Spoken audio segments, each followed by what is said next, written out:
जब से होरी के घर में गाय आ गई है, घर की श्री ही कुछ और हो गई है। धनिया का घमंड तो उसके संभाल से बाहर हो जाता है। जब देखो गाय की चर्चा। भूसा छिज गया था, ऊख में थोड़ी सी चरी बो दी गई थी, उसी की कुट्टी काट कर जानवरों को खिलाना पड़ता था। आंखें आकाश की ओर लगी रहती थी कि कब पानी बरसे और घास निकले। आधा आषाढ़ बीत गया और वर्षा न हुई। सहसा एक दिन बादल उठे और आषाढ़ का पहला दोंगड़ा गिरा। किसान खरीफ बोने के लिए हल ले लेकर निकले कि राय साहब के कारकुन ने कहला भेजा, जब तक बाकी न चुक जाएगी किसी को खेत में हल न ले जाने दिया जाएगा। किसानों पर जैसे वज्रपात हो गया। और कभी तो इतनी कड़ाई न होती थी, अब की यह कैसा हुक्म। कोई गांव छोड़कर भागा थोड़ा ही जाता है। अगर खेती में हल न चले तो रुपए कहाँ से आ जाएंगे, निकालेंगे तो खेत ही से। सब मिलकर कारकुन के पास जाकर रोए। कारकुन का नाम था पंडित नोखेराम। आदमी बुरे न थे, मगर मालिक का हुक्म था, उसे कैसे टाले। अभी उस दिन राय साहब ने होरी से कैसी दया और धर्म की बातें की थी, और आज आसामियों पर यह जुल्म। होरी मालिक के पास जाने को तैयार हुआ, लेकिन फिर सोचा उन्होंने कारकुन को एक बार जो हुक्म दे दिया उसे क्यों टालने लगे।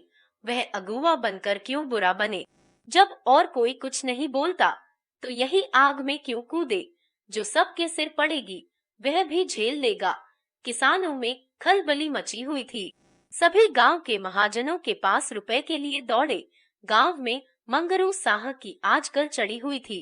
इस साल सन में उसे अच्छा फायदा हुआ था।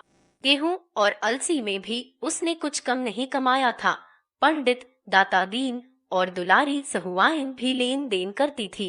सबसे बड़े महाजन थे झिंगुरी सिंह। वह शहर के एक बड़े महाजन के एजेंट थे। उनके नीचे कई आदमी और थे जो आसपास के देहातों में घूम घूम कर लेन देन करते थे। इनके उपरांत और भी कई छोटे मोटे महाजन थे जो 2 आने रुपए ब्याज पर बिना लिखा पढ़ी के रुपए देते थे। गांव वालों को लेन देन का कुछ ऐसा शौक था कि जिसके पास 10-20 रुपए जमा हो जाते वही महाजन बन बैठता था। एक समय होरी ने भी महाजनी की थी। उसी का यह प्रभाव था कि लोग अभी तक यही समझते थे कि होरी के पास दबे हुए रुपए हैं। आखिर वह धन गया कहाँ? बंटवारे में निकला नहीं। होरी ने कोई तीर्थ व्रत भोज किया नहीं, गया तो कहाँ गया। जूते जाने पर भी उनके गट्ठे बने रहते हैं। किसी ने किसी देवता को सीधा किया, किसी ने किसी को, किसी ने आना रुपया ब्याज देना स्वीकार किया, किसी ने 2 आना। होरी में आत्मसम्मान का सर्वथा लोप न हुआ था। जिन लोगों के रुपए उस पर बाकी थे उनके पास कौन मुंह लेकर जाए। झिंगुरी सिंह के सिवा उसे और कोई न सूझा। वह पक्का कागज लिखाते थे, नजराना अलग लेते थे, दस्तूरी अलग, स्टाम्प की लिखाई अलग। उस पर 1 साल का ब्याज पेशगी काट कर रुपया देते थे। 25 रुपए का कागज लिखा तो मुश्किल से 17 रुपए हाथ लगते थे। मगर इस गाढ़े समय में और क्या किया जाए। राय साहब की जबरदस्ती है, नहीं इस समय किसी के सामने क्यों हाथ फैलाना पड़ता। झिंगुरी सिंह बैठे दातून कर रहे थे। नाटे मोटे खलवाट, काले, लंबी नाक और बड़ी बड़ी मूछों वाले आदमी थे, बिल्कुल विदूषक जैसे, और थे भी बड़े हंसोड़। इस गांव को अपनी ससुराल बनाकर मदों से साले या ससुर और औरतों से साली या सलहज का नाता जोड़ लिया था। रास्ते में लड़के उन्हें चिढ़ाते पंडित जी पाल लगी, और झिंगुरी सिंह उन्हें चटपट आशीर्वाद देते तुम्हारी आंखें फूटे, घुटना टूटे, मिर्गी आए, घर में आग लग जाए आदि। लड़के इस आशीर्वाद से कभी न अघाते थे, मगर लेन देन में बड़े कठोर थे। सूद की 1 पाई न छोड़ते थे और वादे पर बिना रुपए लिए द्वार से न टलते थे। होरी ने सलाम करके अपनी विपत्ति कथा सुनाई। झिंगुरी सिंह ने मुस्करा कर कहा, वह सब पुराना रुपया क्या कर डाला। जब पुराने रुपए होते ठाकुर तो महाजनी से अपना गला न छुड़ा लेता कि सूद भरते किसी को अच्छा लगता है। जज गड़े रुपए न निकले चाहे सूद कितना ही देना पड़े। तुम लोगों की यही नीति है। जजा कहा कि गड़े रुपए बाबू साहब खाने को तो होता नहीं। लड़का जवान हो गया, ब्याह का कहीं ठिकाना नहीं। बड़ी लड़की भी ब्याहने जोग हो गई। रुपए होते तो किस दिन के लिए गाड़ रखते। जा झिंगुरी सिंह ने जब से उसके द्वार पर गाय देखी थी, उस पर दांत लगाए हुए गाय का डील डॉल और गठन कह रहा था कि उसमें 5 सेर से कम दूध नहीं है। मन में सोच लिया था, होरी को किसी अर्दब में डालकर गाय को उड़ा लेना चाहिए। आज वह अवसर आ गया। बोले, अच्छा भाई, तुम्हारे पास कुछ नहीं है। अब राजी हुए। जितने रुपए चाहो ले जाओ, लेकिन तुम्हारे भले के लिए कहते हैं। कुछ गहने गांठे हो तो गिरो रख कर रुपए ले लो। इस्ताम लिखोगे तो सूद बढ़ेगा और झमेले में पड़ जाओगे। होरी ने कसम खाई कि घर में गहने के नाम कच्चा सूत भी नहीं है। धनिया के हाथों में कड़े हैं, वह भी गिलट के। झिंगुरी सिंह ने सहानुभूति का रंग मुंह पर पोत कर कहा, तो एक बात करो, यह नई गाय जो लाए हो, इसे हमारे हाथ बेच दो। सूद इस्ताम सब झगड़ों से बच जाओ। 4 आदमी जो दाम कहें वह हमसे ले लो। हम जानते हैं तुम उसे अपने शौक से लाए हो और बेचना नहीं चाहते, लेकिन यह संकट तो टालना ही पड़ेगा। होरी पहले तो इस प्रस्ताव पर हंसा, उस पर शांत मन से विचार भी न करना चाहता था, लेकिन ठाकुर ने ऊंच नीच सुझाया। महाजनी के हथकंडों का ऐसा भीषण रूप दिखाया कि उसके मन में भी यह बात बैठ गई। ठाकुर ठीक ही तो कहते हैं, जब हाथ में रुपए आ जाए गाय ले लेना। 30 रुपए का कागज लिखने पर कहीं 25 रुपए मिलेंगे और 3-4 साल तक न दिए गए तो पूरे 100 हो जाएंगे। पहले का अनुभव यही बता रहा था कि कर्ज वह मेहमान है जो एक बार आकर जाने का नाम नहीं लेता। बोला, मैं घर जाकर सबसे सलाह कर लूं तो बताऊं। जा सलाह नहीं करना है, उनसे कह देना है कि रुपए उधार लेने में अपनी बबार्दी के सिवा और कुछ नहीं। जा मैं समझ रहा हूँ ठाकुर, अभी आके जवाब देता हूँ। लेकिन घर आकर उसने ज्यों ही वह प्रस्ताव किया कि कोहराम मच गया। धनिया तो कम चिल्लाए, दोनों लड़कियों ने तो दुनिया सिर पर उठा ली। नहीं देते अपनी गाय, रुपए जहाँ से चाहो लाओ। सोना ने तो यहाँ तक कह डाला, इससे तो कहीं अच्छा है मुझे बेच डालो, गाय से कुछ बेसी ही मिल जाएगा। दोनों लड़कियां सचमुच गाय पर जान देती थी। रूपा तो उसके गले से लिपट जाती थी और बिना उसे खिलाए कौर मुंह में न डालती थी। गाय कितने प्यार से उसका हाथ चाटती थी, कितनी स्नेह भरी आंखों से उसे देखती थी। उसका बछड़ा कितना सुंदर होगा। अभी से उसका नामकरण हो गया था मटरू। वह उसे अपने साथ लेकर सोएगी।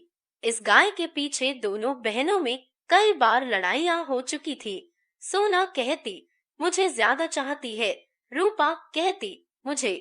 इसका निर्णय अभी तक न हो सका था और दोनों दावे कायम थे, मगर होरी ने आगा पीछा सुझाकर आखिर धनिया को किसी तरह राजी कर लिया। एक मित्र से गाय उधार लेकर बेच देना भी बहुत ही वैसी बात है, लेकिन विपत में तो आदमी का धर्म तक चला जाता है। यह कौन सी बड़ी बात है। ऐसा न हो तो लोग विपत से इतना डरे क्यों। गोबर ने भी विशेष आपित्त न की, वह आजकल दूसरी ही धुन में मस्त था। यह तय किया गया कि जब दोनों लड़कियां रात को सो जाएं, तो गाय झिंगुरी सिंह के पास पहुंचा दी जाए। दिन किसी तरह कट गया। सांझ हुई। दोनों लड़कियां 8 बजते बजते खा पी कर सो गईं। गोबर इस करुण दृश्य से भागकर कहीं चला गया था। वह गाय को जाते कैसे देख सकेगा, अपने आंसुओं को कैसे रोक सकेगा। होरी भी ऊपर ही से कठोर बना हुआ था, मन उसका चंचल था। ऐसा कोई माई का लाल नहीं जो इस वक्त उसे 25 रुपए उधार दे दे, चाहे फिर 50 रुपए ही ले ले। वह गाय के सामने जाकर खड़ा हुआ तो उसे ऐसा जान पड़ा कि उसकी काली काली सजीव आंखों में आंसू भरे हुए हैं और वह कह रही है, क्या 4 दिन में ही तुम्हारा मन मुझसे भर गया। तुमने तो वचन दिया था कि जीते जी इसे ना बेचूंगा। यही वचन था तुम्हारा और मैंने तो तुमसे कभी किसी बात का गिला नहीं किया। जो कुछ रूखा सूखा तुमने दिया वही खाकर संतुष्ट हो गई। बोलो, धनिया ने कहा। लड़कियां तो सो गई, अब इसे ले क्यों नहीं जाते। जब बेचना ही है तो अभी बेच दो। होरी ने कांपते हुए स्वर में कहा, मेरा तो हाथ नहीं उठता। धनिया उसका मुंह नहीं देखती। रहने दो, रुपए सूद पर ले लूंगा। भगवान ने चाहा तो सब अदा हो जाएंगे। 300-400 होते ही क्या है, एक बार ऊख लग जाए धनिया ने गर्व भरे प्रेम से उसकी ओर देखा। और क्या, इतनी तपस्या के बाद तो घर में गो आई, उसे भी बेच दो, ले लो कल रुपए, जैसे और सब चुकाए जाएंगे वैसे इसे भी चुका देंगे। भीतर बड़ी उमस हो रही थी, हवा बंद थी, एक पत्ती न हिलती थी। बादल छाए हुए थे पर वर्षा के लक्षण न थे। होरी ने गाय को बाहर बांध दिया। धनिया ने टोका भी, कहाँ लिए जाते हो? पर होरी ने सुना नहीं, बोला बाहर हवा में बांधे देता हूँ, आराम से रहेगी, उसके भी तो जान है। गाय बांधकर वह अपने मंझले भाई शोभा को देखने गया। शोभा को इधर कई महीने से दमे का आर्जा हो गया था। दवा दारू की जुगत नहीं, खाने पीने का प्रबंध नहीं और काम करना पड़ता था जी तोड़कर, इसलिए उसकी दशा दिन दिन बिगड़ती जाती थी। शोभा सहनशील आदमी था, लड़ाई झगड़े से कोसों भागने वाला, किसी से मतलब नहीं, अपने काम से काम। होरी उसे चाहता था और वह भी होरी का अदब करता था। दोनों में रुपए पैसे की बातें होने लगी।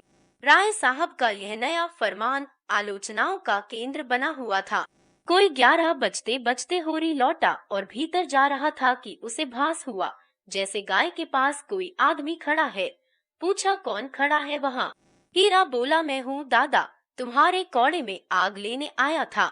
हीरा उसके कौड़े में आग लेने आया है। इस जरा सी बात में होरी को भाई की आत्मीयता का परिचय मिला। गांव में और भी तो कौड़े हैं, कहीं से आग मिल सकती थी। हीरा उसके कौड़े में आग ले रहा है तो अपना ही समझकर तो सारा गांव इस कौड़े में आग लेने आता था। गांव से सबसे संपन्न यही कौड़ा था, मगर हीरा का आना दूसरी बात थी।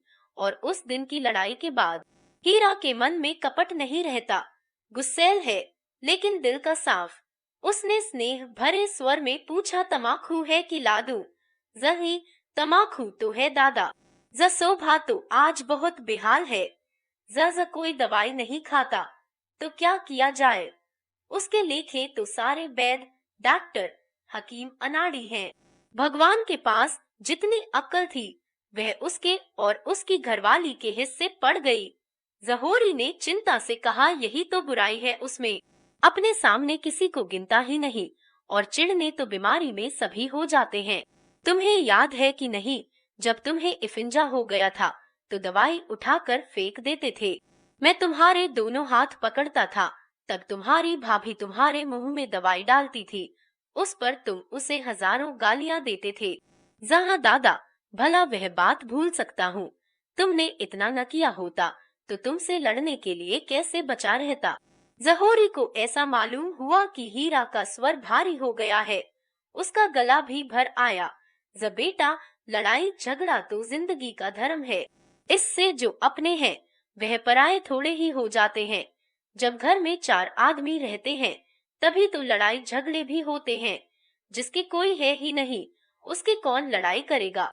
दोनों ने साथ चिलम पी, तब हीरा अपने घर गया, होरी अंदर भोजन करने चला।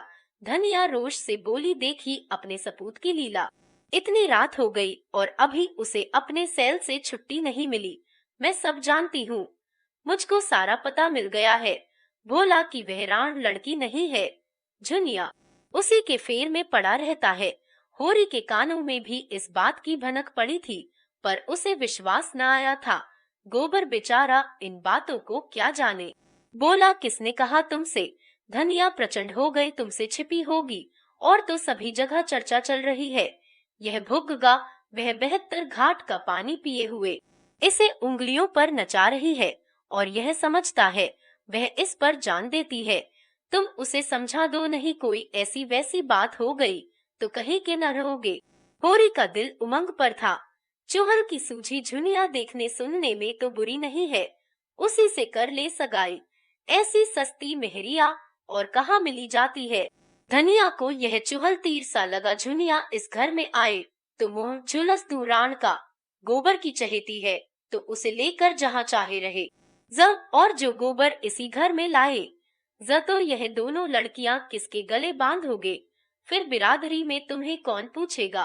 कोई द्वार पर खड़ा तक तो होगा नहीं। से इसकी क्या परवाह, तरह नहीं छोड़ूंगी लाला को, मर मर के पाला है और झुनिया आकर राज करेगी। मुंह में आग लगा दूंगी राण के। ज सहसा गोबर आकर घबराई हुई आवाज में बोला, दादा सुंदरिया को क्या हो गया? क्या काले नाग ने छू लिया? वह तो पड़ी तड़प रही है। होरी चौके में जा चुका था, थाली सामने छोड़कर बाहर निकल आया और बोला, क्या असगुन मुंह से निकालते हो? अभी तो मैं देखे आ रहा हूँ। लेटी थी। तीनों बाहर गए। चिराग लेकर देखा, सुंदरिया के मुंह से फिचकुर निकल रहा था। आंखें पथरा गई थी, पेट फूल गया था और चारों पांव फैल गए थे। धनिया सिर पीटने लगी। होरी पंडित दातादीन के पास दौड़ा। गांव में पशु चिकित्सक के वही आचार्य थे। पंडित जी सोने जा रहे थे, दौड़े हुए आए। दम के दम में सारा गांव जमा हो गया। गाय को किसी ने कुछ खिला दिया। लक्षण स्पष्ट थे, साफ विष दिया गया है। लेकिन गांव में कौन ऐसा मुद्दई है जिसने विष दिया हो? ऐसी वारदात तो इस गांव में कभी हुई नहीं। लेकिन बाहर का कौन आदमी गांव में आया? होरी की किसी से दुश्मनी भी न थी कि उस पर संदेह किया जाए। हीरा से कुछ कहा सुनी हुई थी, मगर वह भाई भाई का झगड़ा था। सबसे ज्यादा दुखी तो हीरा ही था। धमकियां दे रहा था कि जिसने यह हत्यारों का काम किया है उसे पाए तो खून पी जाए। वह लाख गुस्सैल हो पर इतना नीच काम नहीं कर सकता।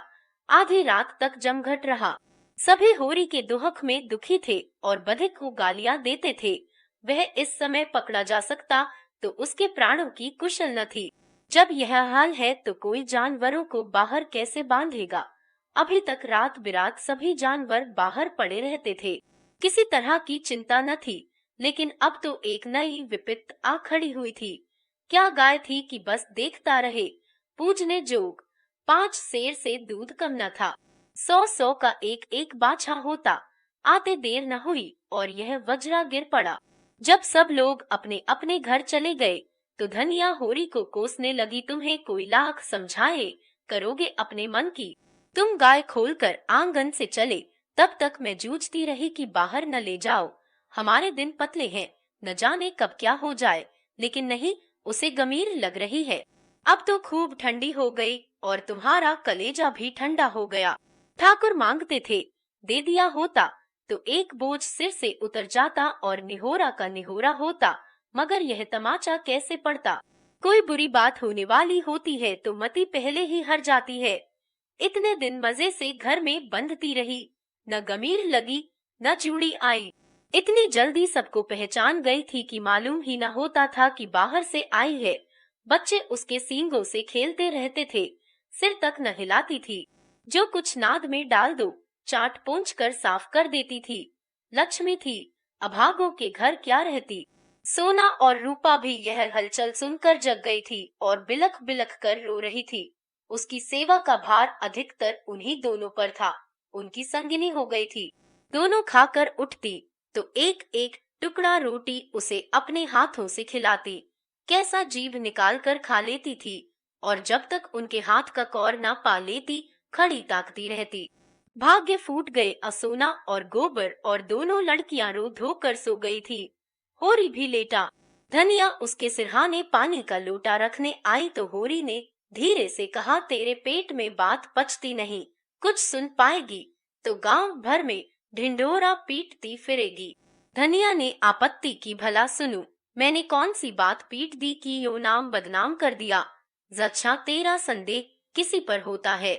ज संदेह तो किसी पर नहीं है, कोई बाहरी आदमी था। ज किसी से कहेगी तो नहीं? ज कहूंगी नहीं तो गांव वाले मुझे गहने कैसे गड़वा देंगे। ज अगर किसी से कहा तो मार ही डालूंगा। ज मुझे मारकर सुखी न रहोगे। अब दूसरी मेहरिया नहीं मिली जाती।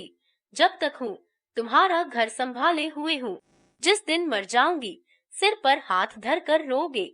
अभी मुझ में सारी बुराइयां ही बुराइयां हैं, तब आंखों से आंसू निकलेंगे। ज मेरा संदेह हीरा पर होता है।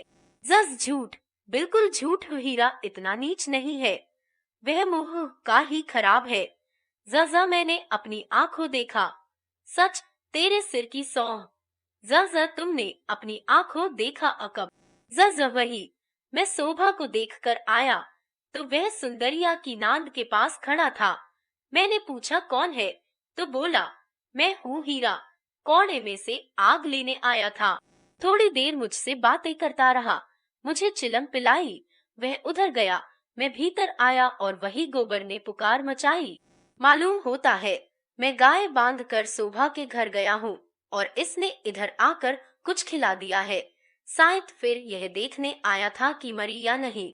धनिया ने लंबी सांस लेकर कहा, इस तरह के होते हैं भाई, जिन्हें भाई का गला काटने में भी हिचक नहीं होती। उफ़ो, हीरा मांग का इतना काला है। और दाढ़ीजार को मैंने पाल पोस कर बड़ा किया। जच्छा जा सो रहे, मगर किसी से भूल कर भी जिक्र न करना। जज कौन, सवेरा होते ही लाला को थाने न पहुँचाऊं तो अपने असल बाप की नहीं। यह त्यारा भाई कहने जोग है, यही भाई का काम है। वह बैरी है, पक्का बैरी, और बैरी को मारने में पाप नहीं, छोड़ने में पाप है। जहोरी ने धमकी दी, मैं कहे देता हूँ धनिया, अनर्थ हो जाएगा। धनिया आवेश में बोली, अनर्थ नहीं, अनर्थ का बाप हो जाए। मैं बिना लाला को बड़े घर भिजवाए मानूंगी नहीं। 3 साल चक्की पिसवाऊंगी, 3 साल। वहां से छूटेंगे तो हत्या लगेगी, तीरथ करना पड़ेगा, भोज देना पड़ेगा। इस धोखे में न रहे लाला। और गवाही दिलाऊंगी तुमसे, बेटे के सिर पर हाथ रखकर।